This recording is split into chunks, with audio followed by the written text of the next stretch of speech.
This past weekend, the UFC held its 25th anniversary show in the same city where it all began in 1993, Denver, Colorado. The card wasn't the strongest on paper necessarily, but it most certainly delivered. We came away from this event with a lot of talking points, but above all else is the fact that it produced one of the craziest knockouts in MMA history. Anytime you get one of those, it's going to eat up a lot of attention from the fans and the media after the fact, and rightfully so. But to me, the most amazing thing that happened on that night was Donald Cowboy Cerrone breaking the record for the most UFC wins in history, surpassing the likes of Michael Bisping and Georges St. Pierre. People are giving Cowboy his props and everything, but I still feel like he isn't getting the credit he deserves for this incredible feat. Everybody loves Cowboy, and I mean everybody. How could you not? He is as authentic as it gets. The nickname doesn't represent a gimmick. It represents who Cerrone is to the core. The guy built a full-fledged gym with dorms for fighters to stay at on his farm. And when I say he built the gym and dorm, I mean he literally built it himself. As in, he laid concrete, did the framing, laid tile, and did the roofing, and so on. He was pulling 12-hour days, all while keeping up a full-time training schedule. And when I say he built the gym and dorms on his farm, I don't mean a property that happens to have some acreage that was once used for a farm or something of the like. No, I mean he also owns and built it on a legitimate farm with horses, cows, chickens, pigs, and goats. And for his fights, he doesn't hop on a plane and stay in a hotel. No, he jumps in his RV with his speedboat in tow and opts to stay down by the lake for fight week. You know, so he can do things like water ski and go fishing or whatever he happens to be feeling at the time.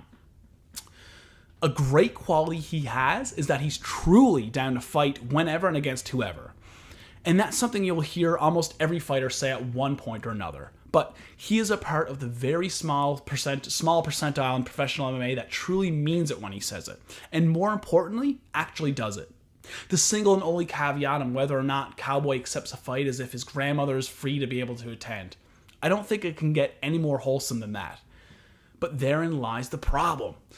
It's that big persona that makes him so likable, but that gets in the way of a lot of people seeing him for what he is, which is one of the greatest mixed martial artists on the planet. Not just entertainment-wise, I'm talking purely on a skill set basis. Having 46 professional mixed martial arts fights is impressive no matter what the record is, but you also have to take into account that Cowboy's base is as a kickboxer, and in that sport he has 29 fights, which he holds a 28-0-1 record. His striking style is kind of unique. He does tend to stand pretty upright, and when he throws his kicks, instead of passing his hands down, he leaves them up for a strong defense, and it's proven damn effective for him. Having a strong defense like that is probably why he's just so willing to step into the pocket with anybody and trade shots until somebody falls. Although he has taken some losses along the way, he's always been facing the elite of the most talent-rich division this sport has to offer. And more often than not, he ends up getting his hand raised.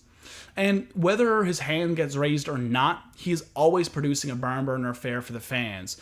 No doubt he doesn't like losing. Nobody does. But when he does not end up not getting the win, he doesn't get too down on himself. Oftentimes, he just ends up fighting again and a few weeks later to undo said loss. A true dying breed in the game. Most UFC fighters will aim to get 3 fights a year. If you fight 3 times a year, you're doing very well. But a lot of the times, fighters will get 2 bouts a year and sometimes just 1. Since 2014, Cowboy has fought 18 times. 18! Simply put, that's astounding. What's also astounding is the fact that this guy is now the record holder of the most wins in UFC history out of all the greats to come through that promotion, whether it be John Jones, Anderson Silva, GSP, Matt Hughes, Royce Gracie, Randy Couture, etc. Not one of those legends has won more fights in the UFC than Donald Cowboy Cerrone. And that's a truly amazing accomplishment that deserves a lot more acknowledgement than it's been getting, in my opinion. The persona gets in the way of how amazing of a fighter this guy really is, but that's okay, because despite what many may think, Cowboy's got a lot of runway left to go, so he's got all the time in the world to cement himself as one of the greatest fighters in MMA history.